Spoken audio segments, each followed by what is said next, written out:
From the campus of Yale University, this is Business Talk with Jim Campbell, nationally syndicated across the country on the Biz Talk radio network and coming to you from our flagship stations, Yale Radio WYBC and 1490 AM WGCH Greenwich.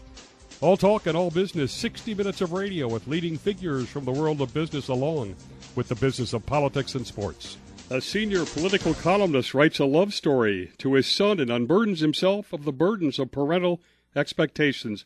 A son with Asperger syndrome on the autism spectrum. And then we talk with the founder of Autism Speaks, who was also the former CEO of NBC. We'll top everything off with a little politics, and that's all today on the special Father's Day edition of Business Talk with Jim Campbell.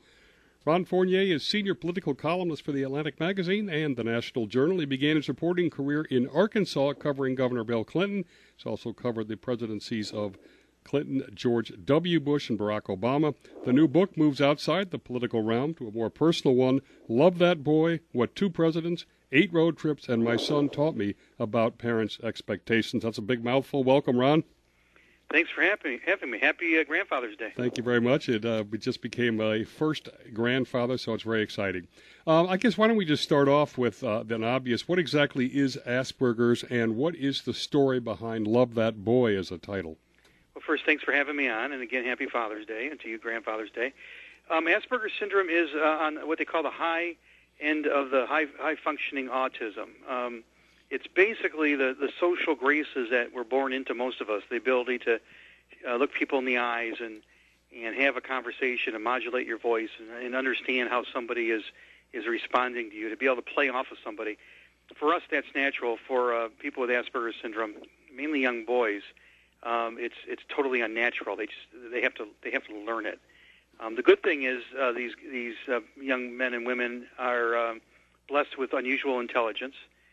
They're very blunt and literal. Therefore, like my son, Tyler, he can't lie if he tried, which is a great thing to have in your home if you cover politics for a living, as a young man who can't lie. You know, it's funny, after reading, you get to know Tyler through the book, and I said, this guy's got Trump-like impulsivity, but he's honest. Yeah, I never thought of it. That is the irony here. He does speak right from the heart in very declarative, blunt statements, like Donald Trump. You know exactly where Tyler stands, but unlike Donald Trump, who can tell 3 lies in 2 sentences, Tyler, like I said, is just incapable of being duplicitous. These guys and gals just aren't wired that way. What does Tyler think of the book, and also begin to describe your wife selflessly builds this sort of ecosystem of opportunities for you guys to bond? Yeah, I'll give you the origin story. We walked out of the doctor's office where he was diagnosed at age 12, a diagnosis that actually didn't go very well because the doctor had given us the list of symptoms of autism, which we didn't know anything about. We'd never had heard of Asperger's syndrome. And one of the things she said was that Tyler is awkward and has poor hand-eye coordination, which is a symptom of autism. And I said, well, doctor, is that why he's no good at sports? And she kind of shot Lori, my wife, Lori's the hero of the book, Tyler's the star, kind of shoots her kind of a knowing, disappointing glance and says, well, yeah, Ron, that's probably why he's not good at sports. It's also why he doesn't like sports, which I realized right then, I just turned his diagnosis for autism into a scouting report, which was emblematic of how I had raised him for his first 12 years through trying him to be like me. My dad and I had a great relationship through sports, kind of a field of dreams cliche, and I thought my son, the only way I could connect with him was through sports. Well, my wife had a different idea. We walked out of the doctor's office, and when you meet my wife, you see she's got these beautiful blue eyes, and this day they were puddled with tears, and she says, you got to step up to me. You got to step up and spend more time with Tyler, and you got to step up and get him outside of the basement, outside of the home, and out into the world. Because these things that for his first 12 years that we thought were unnatural or uncomfortable, things like shaking hands and looking people in the eyes, we now just learned are unnatural for him. He's not wired to do them. He's got to learn them. So we get in the car, and it's a 10-minute drive home, and before we get home, she literally comes up with the idea that what we're going to do specifically is spend a year on the road together, going to presidential sites and presidential museums and historical sites and their former homes, because Tyler's fixation, his obsession, at the time and even now was history. And the presidency is what kept me away from the family. We have 3 kids. Tyler's the youngest. So off we went. Lori called them road trips, and I right away started calling them guilt trips. You talk about a parent's love being unconditional, but a parent's satisfaction comes with caveats. Yeah. A lot of this was sort of a guilt trip on your own. Talk a little bit about that. Well, look, we all love our kids desperately, and because of the really complicated, scary times we're raising our kids, and because of the baggage we bring with us into parenthood, a job that none of us is prepared for, we impose all kinds of expectations on our kids. We want them to be normal, not defective, not have a special needs. And I put air quotes around defective. We want them to be popular. We want them to be brilliant. We want them to be a superstars at sports or ballet or something. We want them to go to a great college and marry the right person and have a great job. Well, all these expectations that come out of love, if we're not careful, repeat the mistakes I made, which is not just shaping my son, but I was misshaping him. I was trying to turn him into something that he couldn't be and shouldn't be, and I was sucking all the joy out of being a dad because I was anxious all the time and pressing him all the time. Instead of helping him find his passion, I was imposing my dreams on him. The fact that there's genius level components of this. What are typical genius level components, and what is the hard stuff that they can't do? Some of what you've talked about. Yeah, well, first of all, Tyler's IQ literally is 20 or 30 points more than his father, and even more than his mom, who's brilliant in her own way. Just literally, just blessed with a high IQ. An extreme attention to detail on things that he is focused on, that he likes to do. Now, it's hard to get him interested. It's hard to get him to do something he's not interested in. But on the things that he likes, man, he'll bore right down. Extremely loyal, extremely loving, extremely, like I said, guileless. And the interesting thing is, there's a lot of jobs out in the world right now that are being filled by neurotypical people. That really don't have the skills set that a autism person would bring to them and would be better suited for. And that's something that I would like to do in the next chapter of my life, is to start connecting up these unique skills, brilliance and loyalty and attention to detail, with jobs that really need those skill sets. Now, the problem is what they're not good at, what Tyler isn't good at, is functioning in a neurotypical environment of being social. He has a hard time in meetings and knowing when to speak up and when to keep his voice down and when to speak up and when to joke and when not to joke, and has a hard time reading people. And you don't realize how hard it is to do those things unnaturally until you watch a guy like my son. Some of the bravest, hardest work I've seen in my life is him just having a conversation with a stranger. And you'll see in the book, he actually sits down and have a conversation with Bill Clinton and George Bush. The hardest, most bravest work I'll ever see in my life. And you really get the sense in the book that you were a sports fanatic and you wanted to be that, and he didn't, and just it really rips your heart when I was afraid you wouldn't like me as much, Dad, if I told you that I really hate sports. You're gonna make me tell that story? Look, I was not one of those dads that pushed his kids into sports because I wanted him to succeed where I didn't, or because we needed a scholarship, or like some dads did. I wanted him to do it because it was the only way I knew to connect with him. Mm-hmm. Now, it's a lazy thing. I didn't try to find another way. So here we are. He's 12 years old, and one of the trips we took was to the Gerald Ford Library in Grand Rapids, my hometown, and my father was living there at the time. My father, who was a jock, and the two of us had a great relationship over sports, basically just over sports. Matter of fact, on his deathbed, we were talking about the great Gordie Howe. And we're standing in front of a showcase in dedication to Ford's incredible athletic career. And I'm explaining to my dad why I thought I'd let him down because I didn't play football in high school, that I did cross country instead. And my dad finally interrupts me and he says, "Hey, I didn't have a problem that you didn't play football. You're not me." And then he looks at my son and he says, and he's not you. So on the way home, I think, man, I got to do something about this. So I talked to Lori, and she says, well, why don't you cut Tyler a deal?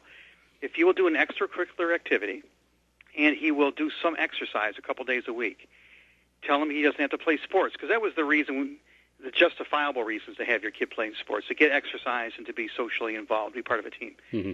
So I cut Tyler this deal. I say, hey, How about you don't have to play sports anymore if you do these two things? And he says, you got a deal. He shakes my hand, and then he's real quiet. And finally I said, what's the matter, bud? And he says, I was afraid that if you, I can't even say, I was afraid that if I didn't play sports, you wouldn't love me. You're listening to Business Talk with Jim Campbell. Over the Biz Talk Radio Network, 350 stations around the country. Go to biztalkradio.com, find the station closest to you. Listen over the Internet, access our archive of podcasts. Next, Tyler's going to meet some presidents.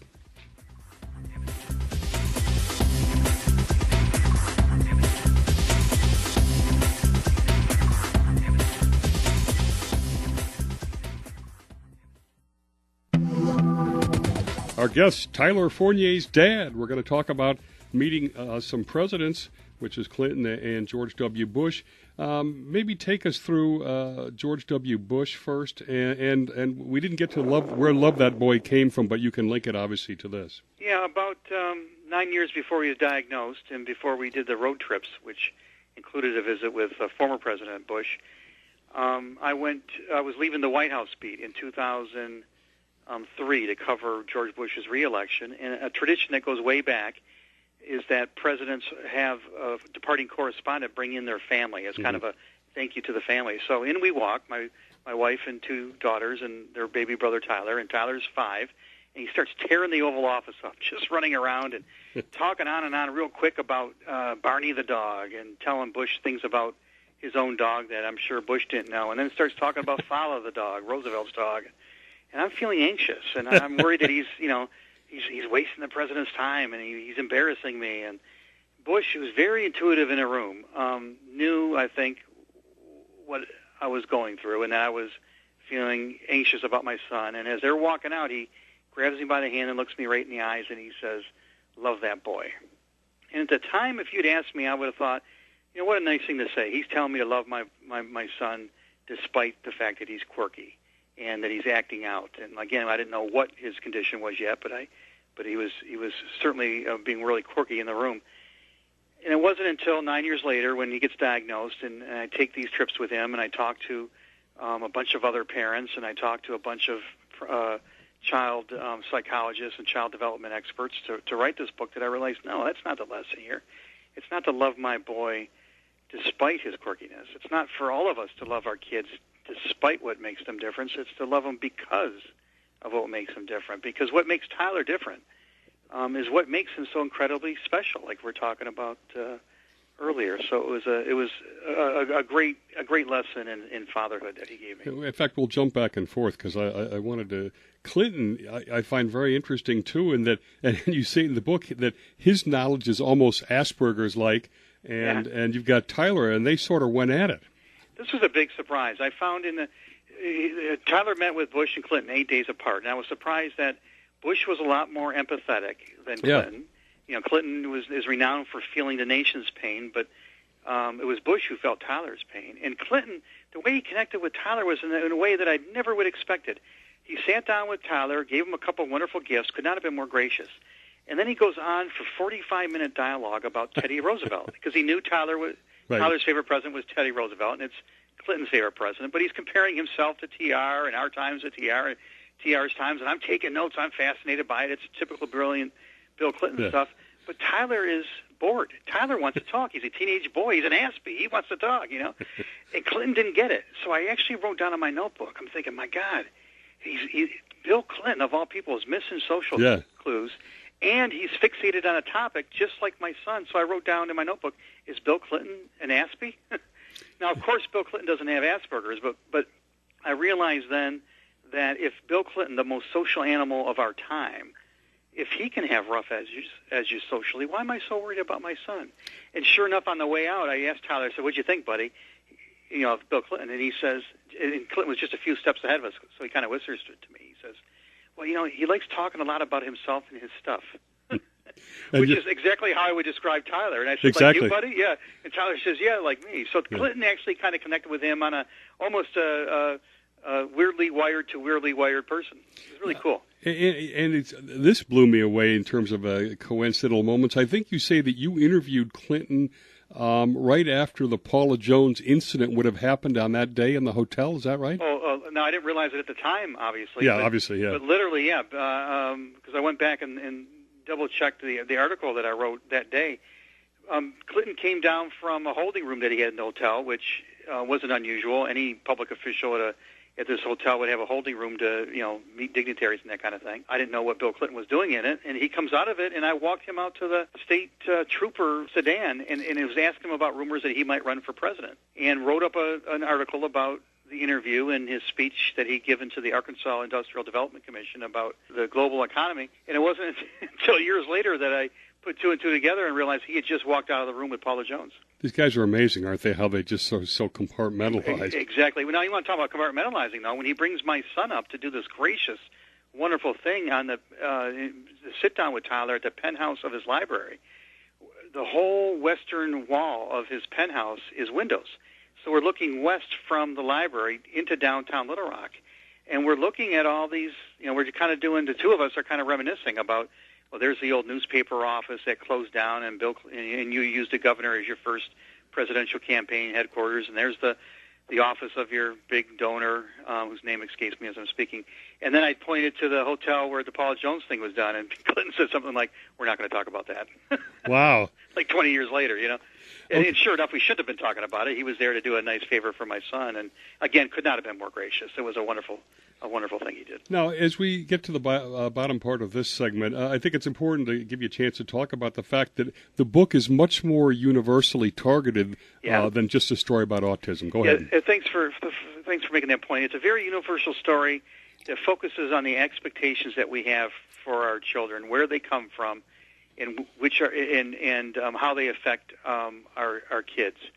So it's one part what I learned from my son with these road trips, as the title suggests. But the big part is, what are these expectations? And every chapter deals with one of them. We want them to be popular. We want them to be geniuses. We want them to be superstars. We want them to go to the right school. And in every chapter, I do the social science. For example, you really don't want your kids to be popular, and here's why. I bring in other parents. Most of them aren't with special needs kids because, again, it's a universal message. And then I layer in our story. I layer in Tyler's story. So hopefully it's a very easy read that will give parents the permission to set aside their guilt and to acknowledge that they're not perfect, and neither are their kids, and to help parents find that fine line between pushing your kids and guiding them. How can you be more of a guide and less of a pusher? Since Bob Wright's Autism Speaks will be at the end of the show, have you had relationship with Autism Speaks? And I'll also say the sad case is that his grandchild is very low functioning. Yeah, Autism Speaks is a wonderful organization that deals with the entire spectrum, from folks like Mr. Wright's grandchild, right? Yes. Who's not very functional, to Tyler, who will probably live an independent life. We have a great relationship with them. Autism Speaks did a video of Tyler and I at the Cooper Union in New York, where Abe Lincoln basically started his presidential campaign. And I recommend you can find it on the Autism Speaks website. It's a wonderful interview that was shot by a young man who did not speak until he was 6 years old, an autistic young man. He operated one of the two cameras and then edited the video, and you'll see what an amazing talent this young man is. And more importantly, you'll see, not more importantly, but to me more importantly, what a wonderful, funny, engaging, charming, charismatic young man that I have. And it took my wife kicking me in my butt to realize what a gift I had. That's a good way to end it.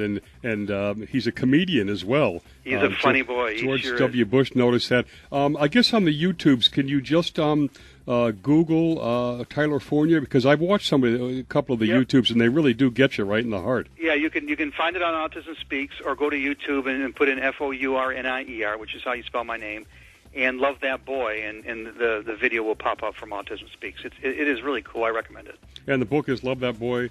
What Two Presidents, 8 Road Trips, and My Son Taught Me About Parents' Expectations. We're going to move to politics when we get right back. And we're back with political commentator for the Atlantic Magazine, Ron Fournier. We obviously couldn't let him go in this incredible election year without picking his brains. Is Tyler focusing on it, by the way? Very much. He can't stand Donald Trump. And my guess is... See, the kid's brilliant. Yeah, exactly. But yeah, he's not deep into it, but enough to... And it's not influenced by me. He just can't stand... What bothers him about Trump? Again, these guys are very literal and honest, and I think he sees in Donald Trump somebody who, even more than Hillary Clinton, really just plays with the truth. Is this year that's being called the revolution, have we moved to the ultimate reality show? Is that why Trump is selling? That's part of it. It's this era of celebrity, but I think it's bigger and more dynamic than even that. We're moving into an era of intense populism when people are being forced to change in dramatic ways because of a completely new economic structure and a completely new technological structure and a completely new demographic structure and a new kind of warfare. So we're being forced to change in dramatic ways, and our institutions aren't changing with us. They're not adapting. So we're losing faith in all of our institutions. And it's the institutions that separate an anarchy from a society. And the one that is changing the least, adapting the least, is politics and government. Interesting. So we are realizing we're madder than hell, and we're not going to take it anymore. And we're slowly starting to realize as individual people that we've never had more power since the beginning of humanity than we do now. That because of radical connectivity of the Internet, that we can affect change unlike any past populist could. So just imagine Huey Long or Father Coughlin back in the 20s. What if they had Twitter? From the week Donald Trump got in, I wrote that he was a combed-over reflection of an angry America, and that whether he lasted 1 week, 1 month, or 1 term as president, that the real story here isn't Trump. It's the anger and resentment and disconnection that is fueling him, and on the far left, Bernie Sanders. And across the spectrum, people are looking for dramatic change and aren't happy with either party. And I think it's totally justified. It's just completely justified.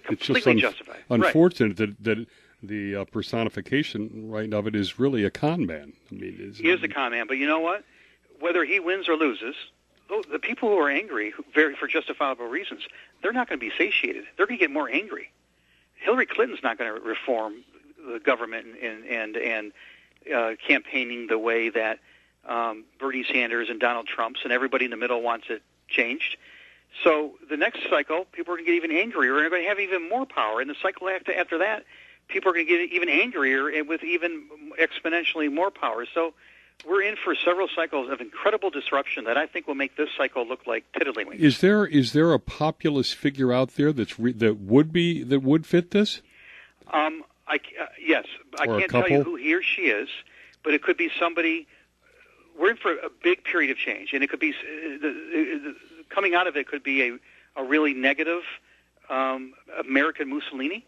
Our experiment could be ending, or it could be a more positive change agent. Wow. That is our version of a Teddy Roosevelt. Mm-hmm. Now, I like to joke when I give speeches that I don't know her name, but the next great president right now is a 33-year-old Latina in Silicon Valley who's making a lot of money doing a lot of good. She's a social entrepreneur. She's one of these millennials who's banding together with other millennials and really doing some great things on the fringes of politics and government. Right. It's not part of the political class. Exactly. And that's the political system is going to be reformed from the outside in, not the inside out like it has in the past, if it gets reformed. But until it gets reformed, people are going to get madder and madder, and I see some really ugly things coming. Interesting. How much can we assess the media for allowing the degradation of this year? I mean, allowing debates that you wouldn't allow your fifth grade to have. Oh, a lot. The media is an institution that has been disrupted incredibly so. While politics hasn't changed, the media has changed, but in a way that has been negative. There are no gatekeepers, which, in a way that's a good thing, that there's not just a few of us who control what you hear. But now everything gets out. There's no common set of facts. So that's the downside of the democratization of the media. There's a third fewer reporters than there were just 10 years ago. And a higher percentage of the two-thirds that are left are now partisan reporters than any time since the 1890s. And as you know, up until about 1890, 1900, all organizations were like Fox News or MSNBC. They were all owned by the parties. So you don't really have many reporters who, like myself, at least try to throw flags on every side of the field and with no fear or favor. So we've completely lost, for all those reasons and many more. And another one is that both parties do whatever they can to demean the media's credibility. That if you write a story about negative against the Democrats, they dump on us, and the Republicans dump on us when we write a negative story about them. So they're hurting the media's credibility. So for reasons we deserve and reasons we don't, people don't trust us. We're less trusted than Congress, and Congress is less trusted than lice, according to a poll I saw recently. And that's a scary thing, because if we don't have a common set of facts and we don't have referees that people trust, our political leaders who are being pulled to the extremes can get away with a lot. And right now we see both Hillary Clinton and Donald Trump. It's part of the reason why these two very flawed candidates have been able to emerge, because there's not an arbiter of the truth that people trust. And that arbiter of the truth, and whether the voters should be blamed for gullibility or whatever, but when Trump says that he's going to basically eliminate the debt in 10 years while reducing revenues by $11 trillion, while increasing the military, while not cutting entitlements, why isn't anybody called on that? Well, no, I mean, you just did. And I've written that story several times. And you know what? I know a lot of these Trump supporters. I spent all last summer in my hometown of Michigan. I'm out there every 6 weeks, surrounded by Trump supporters. They know the joke, too. They know that the numbers don't add up. But you know what they tell me? Yeah, he's a liar, but he's sure sticking it to you guys in the media. Yeah, he's crazy, but he's sure ticking off the Republicans. Yeah, he's crazy, but he can't be worse than we have now. So I start calling them crazy butts. What's his path to victory? It's hard to see. He would have to completely change the makeup of the electorate. A lot of people who haven't voted in the past, mainly white people who haven't voted in the past, white males, would have to come out.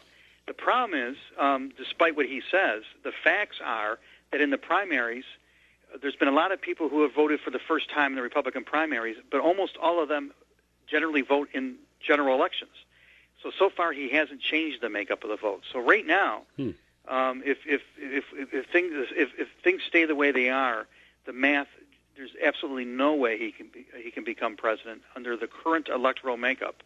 When you have 93% of African Americans having a negative approval of him, and 80% of Hispanics having a negative approval of him, and even 53% of low-income whites having a negative approval of him. There's no way the math adds up. And does that mean that Hillary has to be indicted or something? It means he's got to somehow, and again, I can't predict the future, change the electorate, get a lot of people to come out, mainly white people, without galvanizing more the turnout of minorities. He's got to do that. Or, like you say, God interceding, or the FBI interceding on Hillary Clinton's behalf.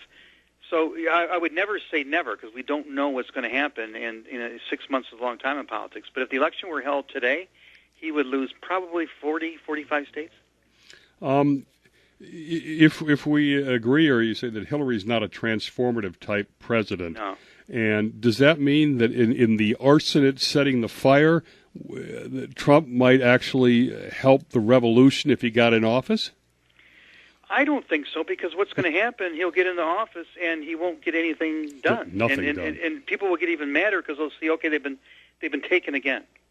So until one or two things happen, we have a negative, somebody who exploits us to the fact that they take us down the drain, and again, just a shorthanded, I call it America's Mussolini, take us to that extreme, or until somebody positively, a positive force, steps in and begins the reformation of our political process, our version of a Teddy Roosevelt. Until one of those two things happen, we're just going to continue getting madder and madder and having weirder and weirder elections. I really think this election will look quaint compared to 4 and 8 years from now. That's a scary thought. Should the GOP leadership, who all knows what's going on, should they have more moral courage? Yeah. How can you endorse somebody but say you're not going to vote for them? How can you endorse somebody who you say has taken a racist stance and a sexist stance, and is taking a position, for example, on the Muslim ban that you yourself say publicly is hurts our fight against terrorism and actually aids and abets ISIS? John McCain today echoed Donald Trump in saying that President Obama is directly responsible for the shootings in Orlando. I'm sorry, not today. It was earlier this week. How can John McCain doesn't believe that. He wouldn't say that, except that he's up for re-election this year. Yeah. So they're showing absolutely no courage. And oh, by the way, without making an equivalence, Democrats who have let Hillary Clinton get away with undermining the FOI and legislative oversight and historical records and the protection of our secrets, and let her lie about it for 6 or 8 months, they're not showing much courage either. Thanks to Ron Fournier. That was an honest interview, very insightful, too. Populism coming our way. Love that boy. What 2 presidents, 8 road trips, and my son taught me about a parent's expectations. Harmony Books publisher. You've been listening to Business Talk with Jim Campbell. In our last national segment, again, the founder and former CEO of Autism Speaks to us. That's Bob Wright. Thank you, Ron.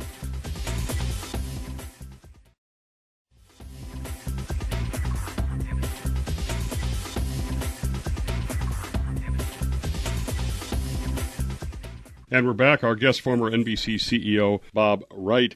Bob, you had all these unbelievable jobs, legendary at GE, NBC, Cox, etc., and now you formed Autism Speaks. Do you feel all of that led up to this? Is this a life mission now, or another just transformational part of your management skills?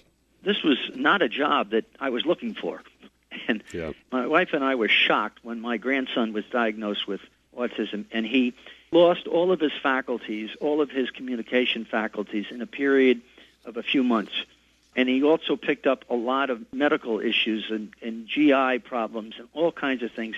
The poor little guy was we thought he was a star little boy, and all of a sudden he's just kind of like lost everything. And that's what autism can do, and that's what it does to families. And when we started to go around the country to understand autism better, we would find these families that were all broke because they had no insurance coverage. Their insurance, they all worked, but the insurance, they had no insurance coverage for autism. And there's occupational training, speech training, behavioral training, and they might have had a little bit of occupational, a little bit of speech, but they were running up huge debt. The problem with autism is one of the parents has to quit work and stay home. So you're losing half your income, or you're losing whatever portion of it. Tell us what the prevalence is of autism, what direction that's going in. And doctors wouldn't even mention the term when you guys first found out. No, it was always like taboo. See, it's a spectrum disorder. Every person with autism is different. There are different autisms, but they've never been clearly broken out. We're trying to do that now by doing whole genome sequencing, and we will. But it was very difficult to get focus on it and organize these parents, and that's what we did. We decided we'd try to create an organization that would basically roll up a lot of parent groups to make a real difference. And Bernie Marcus called me up one day on my way to Greece for the 1994 Olympics, and he said, I've got to come up and talk to you. I've been involved with autism for a number of years. I've spent a lot of money on it, and I'm not getting anywhere. There's no recognition. We have to get the awareness of it. He said, if you'll go in that direction, I will put up $25 million. Well, it was much smaller, but that's what we ended up through negotiation. And I did, and I brought some people in, and we all put money up. We started out, and we were flush to do things, and we acquired a number of different groups, and we also acquired their liabilities, which were mostly grants that needed to get paid, and we covered every one of those grants, and that's how we established it. Talk a little bit about the mission of Autism Speaks and how the sort of the chief passion officer, your wife, and you worked together and built this. Well, Suzanne was critical. She has the passion, and she has the empathy, and she was the one that would give a lot of speeches. She single-handedly got the UN involved with autism, got the United Nations, and got the World Health Organization, and got a day for autism. And actually, she did it through the Middle East. She did it through the Arab community, with Qatar being our leading supporter. Very unlikely. You would think it would be the U.S. You'd think it would be Europe. They're the two most difficult to deal with on that subject. And we've got Bangladesh and Southeast Asia. She did all of that. She was the leader for all of that. And Light Up the Blue, this big campaign that we've done, she had over 20,000 buildings during the course of this month. This is Autism Awareness Month. And we did the Ad Council programs with BBD&O, and that They provided all of the creative at their expense, and we just did the actual out-of-pocket cost. But it is those campaigns are among the very strongest campaigns that the Ad Council has in 70 years. In fact, I guess part of the reason the U.S. politicians don't get too close is the genetic or environmental split, which actually even split your family, right?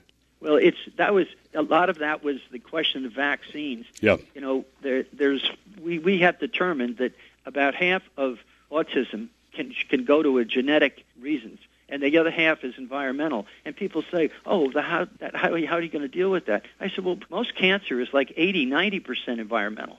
They don't know what causes cancer, you know, and people have no clue about that. And I have cancer, and my wife now has cancer, so they don't have any clue about that. They've been with cancer for 70 years, and they still don't know what causes it. They don't have cures for something like pancreatic. So this issue about, gee, we don't want to help autism because you don't know how it's caused and you don't know how to cure it is ridiculous when you compare it to other diseases like diabetes and other, which are the same things. They don't know. Part of the reason everybody's so frustrated with Washington. Now, once again, you brought advanced technology, even ahead of everything on the genome sequencing for autism. Talk about that with Google. We couldn't get the NIH to do whole genome sequencing, and we said the problem with autism, we don't have enough really basic science, and there's nothing more basic than a whole genome sequencing. That's what you've got to do. You get that started, you can work your way up. And we formed a relationship with an outstanding scientist in Canada, Stephen Scherer, and he was supported by the province of Ontario and the federal government and a lot of people in Autism Speaks Canada that put up a lot of money to help he's got a spectacular genomic laboratory. He's one part of it. We're the other part of it, and Google is the third part of it. So we all put up time and effort and money, and we have sequenced over 7,000 whole genomes, all of it coming from families involved with autism. And we have a scientific portal up that is open now. We have over 100 scientists from around the world. It's open to any legitimate scientist. They can use the material. They don't owe us any money. There's no sharing. It's not like there's no overhead coverage that they're paying. If they derive something that makes money, they get to keep it.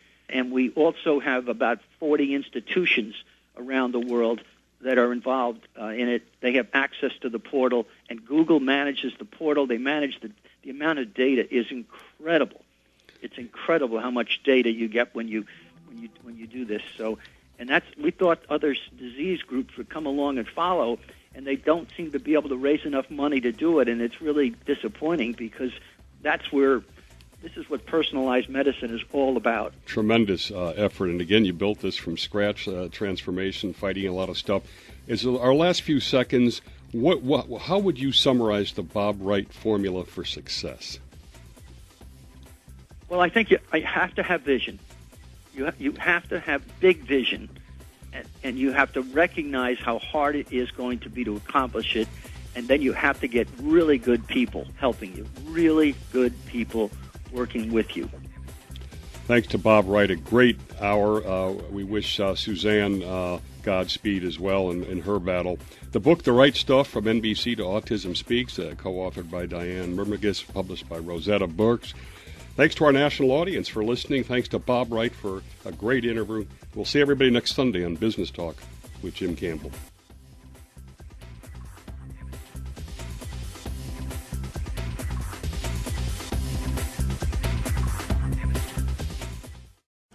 One of the leading transformation architects in corporate America, the man who built GE Capital, who reinvented NBC, creating CNBC and MSNBC, and is now transforming the nonprofit world, is the founder of Autism Speaks.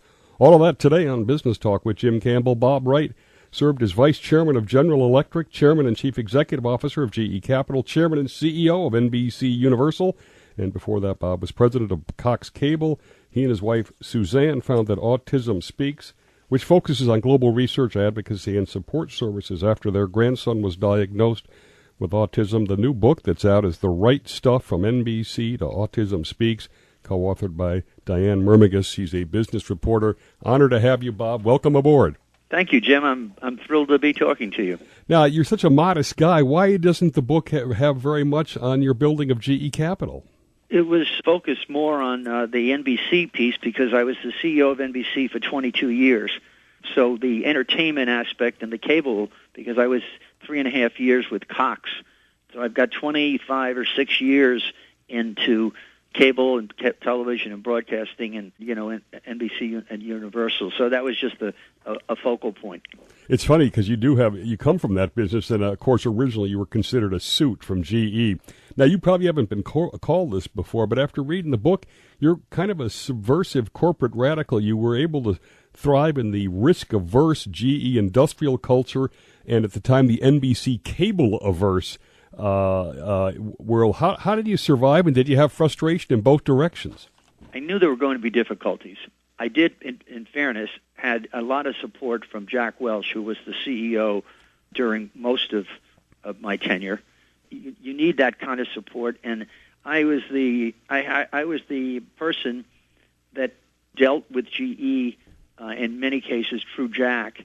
I had to really protect the NBC activities and so forth, because otherwise they would have been run out of town, and that was a very big part of my job, was to be the go-between between my own organization, which was NBC, which was a big one and got much bigger as time went on, and GE, which always had a lot of people that were very averse to what we were doing at NBC. They just didn't feel. I never felt comfortable with that business. All right, we've got to talk briefly about the divestiture of GE Capital, the sort of the deconglomeration that Jeff Immelt has finally come to. Does this, in a sense, repudiate Jack Welch's legacy, or is it sort of a natural outflow from the changing business conditions over 25 years? I think it's a little bit of both. The GE Capital, when I was there, we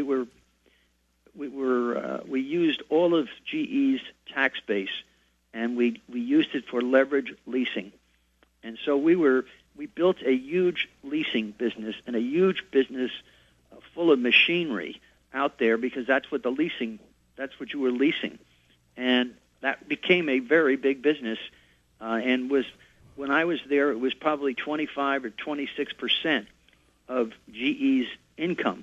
And people thought that was very large. And then subsequently after that, after I left and time went on, it kept growing and growing until it got to be 50% of GE's income. And that was a pressure. There was a lot of pressure from analysts who weren't comfortable with GE Capital because they were industrial analysts by and large. Mm-hmm. And they didn't feel comfortable covering a very large bank, which is what GE Capital had become, and heavily regulated, and they were always kind of like shying away from it. Do you support the divestiture? And was it too complex to manage? The 2008 crash, the industrial PE being higher than financial, the SIFI issue. Is it a mixture of those? Do you support it? No, I support it. I wish that more had been done earlier, because we were still. The problem is it's like a narcotic. When you have something that's 50% of your income, and people are saying, well, you've got to get out of it, you say, well, wait a second, that's 50% of my income. If I get out of that, I've got to replace it with something that's going to match that 50, and that isn't so easy to do. So there was always this hesitancy to recognize that it had such an income power that it was hard to get out of it. Once they started, though, we got hit by in 2008 and 9. It was just merciless, mm-hmm. And GE Capital lost about $32 billion. And it wasn't that they did anything wrong at that point in time. It's just that all of the banking markets went to hell because you couldn't get flows of cash, and you couldn't repay and turn over short-term borrowings. Yeah, GE almost got knocked out of the game because of it. When the stock went down to $5 and change. I bought it at 12. I bought it at 12. Feel good. Is the jury out on Immelt's tenure? Jack, had a 32 PE, which obviously made it very tough. Jeff has gotten it to $31 versus $55 when Jack was there. Was he too slow to act? Is the jury out on whether he's a successful CEO? Well, it'll always be the answer is he'll always be under examination because he came in when the stock was $43. That's what it was. No, when he was announced, it was in the 53. And in the year that it took that Jack stayed on, almost a year, it went to 43. And that wasn't Immelt's fault. But so he picked it up at 43, and it went all the way down to 22 by 2004 or 5, and that was burdened with all of these blow-ups of the energy markets, and 9/11 knocked out the aircraft engine businesses. So he had a lot of things to work with, or work against him. But the reality is he's going to leave there, and he's still not going to have the stock. It's about half of what it was at its peak in 2000. So it was it got to $600 billion of market cap. They did, and it's but it was a 40 PE. It's about half now. That was just that's absurd. I was a huge supporter of Jeff, but he's lost a lot of credibility with me over the years, and I kind of see him as more of a sales guy. Should McNerney have gotten the job? Well, I mean, it was a very close call. It could have gone either way. It's in hindsight, you say, McNerney did a spectacular job at 3M, and he did a spectacular job with Boeing. So his credentials are impeccable. But he wasn't. Would he have been better at GE? Would he have done it better? It's hard to say. But his performance, and Nardelli's performance was very poor once he left. Yes. And McNerney's performance was A+, and Immelt is somewhere in the middle of that. Very interesting. Where do you come down on divest, acquire versus organic? You talk in the book that Jack Welch, in a total, actually destructed market value by $530 billion. You focused on organic growth over the NBC folks and got a plus $45 billion. Does that sort of hint what you think should be a long-term strategy? Well, we tried once we got into an area like cable, we tried to add on to it as much as we could, because once you develop this, a skill in an area, you really have the ability to continue to grow it. And that was, what we started out with just a little piece of A&E, and we ended up with 20 different cable properties or pieces of them. I think you got to do both. You got to do both. Where you get in trouble is when you buy things you're not familiar with or you're uncomfortable with just because they look good. That becomes a problem. All right, we got about a minute and a half. I have idolized Warren Buffett, and I've really, respected GE, and I'm just intrigued. GE is totally control, Six Sigma, very much hands-on. Buffett, the exact opposite. He's got 24 people in headquarters. What do you think about them both being successful? Berkshire's way surpassed GE now in market values. I just checked it Friday, $355 billion versus $288 billion. Your thoughts? Well, I think it's a unique company. Let's be realistic. You have a man there that's been there for 50+ years. He was a brilliant financial analyst, and he turned over responsibility to people he really trusted and tried to get people in there that he did trust. It's just a very difficult thing. Other people have tried that and not had anywhere near the success that Buffett's had. So they're right. They couldn't be more different. One is a controlled business, GE, and his business is he controls it, but in a different way. He lets the management run it according to some pre-described goals and objectives. And again, we should say GE has a tremendous history of success, too, so both models seem to work. Oh, yeah. And GE's model is certainly much more common than the Berkshire model. You're listening to Business Talk with Jim Campbell over the Biz Talk Radio Network, 350 stations around the country. Go to biztalkradio.com, find the station closest to you, or listen over the Internet, or access our podcast. Next, we're going to talk about reinventing and saving NBC.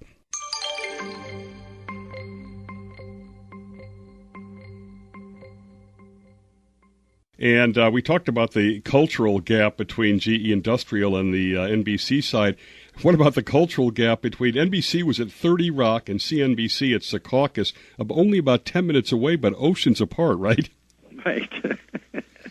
I can't think of anybody that came into broadcasting from cable. It's the other way around, generally. And I came into broadcasting after I had been at Cox Cable for 3.5 years, and I had quite a bit of exposure to broadcasting there. People don't recognize that because they've been a long time big broadcaster, and NBC was one of their strongest stations. And I got all that background from in cable. Then I came to NBC after GE Capital, and so I brought all my knowledge of cable to an organization that hated cable. Very impressive. When you built cable, and I used to watch Brian Williams when he was there for a full hour. It was like minor league training, and it was great. Was part of that leveraging talent by putting on both, which they do a lot more now? Do you have to pay them if they're on both, or are you able to leverage them on that salary, and they're just sometimes on MSNB, sometimes on NBC? Well, Brian Williams came from CBS, and he was under contract. Right. And he was under contract, and he couldn't for a year. He would show up every day, completely dressed, jacket and tie and pressed clothes, and he would sit in a very small office next to the president of NBC News. He would look at the shows, and he would write some script. He wasn't allowed to be on the air.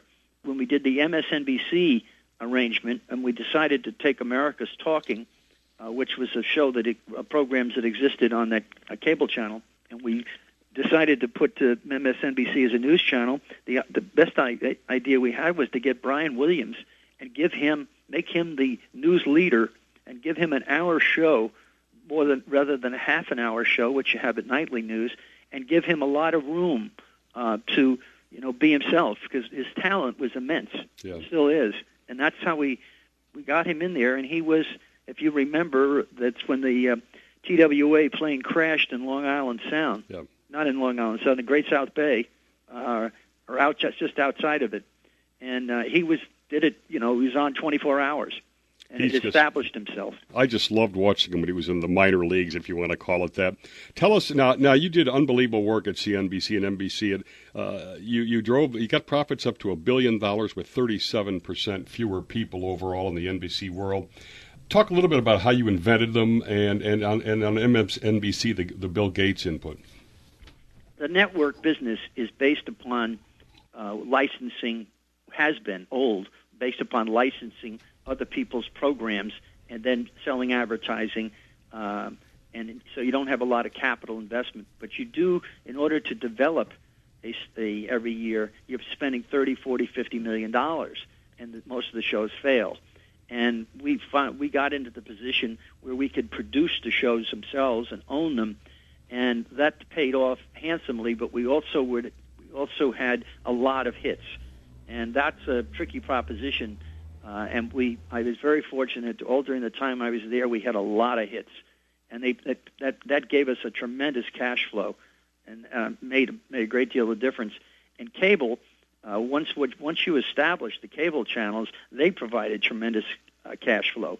And the cable business today at NBC, the majority of the income comes from the cable businesses. But they still have a very strong performance on the broadcast side. Did you find yourself, James Baker famously said this, that he was going to be the White House's man over at the State Department, not become a captive the other way.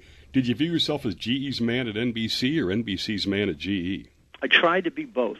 Tough. At the same time, I had to be an honest broker, and I was honest with my people at NBC. I mean, I gave them fully informed about where we stood with GE on this, that, or the other thing, and I was very honest with Jack all the time about where we stood with what we needed to get done and where we had problems and so forth. And my success was largely based upon the fact that I was transparent to both sides, but I certainly could double up from, if I saw a situation that was going to hurt NBC, I was very quick to try to defend them or put them in a position to mitigate it. Obviously a reputation of honesty, which worked both ways. Well, I thought was a brilliant and gutsy move was to put creative talent in the three key roles: the president of NBC's News, Andy Lack, NBC Entertainment, Don Ohlmeyer, and president of NBC Sports, Dick Ebersol. You can talk about that, and two pieces is making news a profit center. Were you able to do that without compromising integrity and quality? And the second thing, the whole Olympic rights thing was a brilliant coup. Well, it took out of order perhaps, but yes, we did make news. News became a very strong profit center. I don't believe at any point that we compromised anything to do that. We just got really good people in there. I tried to hire people who were all stars in their own right, and they were producers, people who had experience in developing programming, managing talent, and hiring talent. And they all did that, and whether it was sports or entertainment or news. And in the case of news, Andy Lack did a wonderful job as our president for many years, and we turned that into be a very strong supporter of income. So in the worlds of business, the businesses that don't make money are always looked down on them, regardless whether that's a fair thing to do or not. So in the case of NBC News was a moneymaker, so it got the respect it deserved, at the big table at our weekly staff meetings and so forth. Okay, we got a couple minutes. I want to get through a couple more things. A crisis, terrible thing to waste. They always say the Dateline fiasco. That was actually an important event for transforming everything. It was very unfortunate, and it did. But it brought in Neil Shapiro, who came in and became the head of Dateline. He came from ABC, and he was a star. And Dateline's still a very big show today. It took a while to get past it. We acted very quickly. We owned up to whatever it was. There were some people in the news division that didn't like that, but I think that's what really saved us and gave us credibility. Let's finish up this segment. This transformational deal with Vivendi Universal, pretty amazing. You only, I think, had to put down $3.8 billion in cash, eventually worth $45 billion. Well, the company was worth $45 billion, all of it. It was a perfect match for us because we were 90% advertising, and Universal was 90% fee-based, selling tickets and so forth. And when you put them together, we were 50-50. So we had a nice balance between advertising and fee, from everything from the parks to the theaters and to all of that. We just had so much synergy, and you slap them together, and that $3.5 billion, or not even $4 billion, which was the down payment. We were paying 20% of the profits to Vivendi because they own 20% of it. We took 80%. And it was just a spectacular arrangement. Actually, it got turned on its head because that's exactly what Comcast did with GE when it bought NBC. They did the same thing. They took a page out of our acquisition of Universal. Thanks to Bob Wright, a great hour. The book, The Right Stuff, From NBC to Autism Speaks, co-authored by Diane Myrmagis, published by Rosetta Books. Thanks to our national audience for listening. Thanks to Bob Wright for a great interview. We'll see everybody next Sunday on Business Talk with Jim Campbell.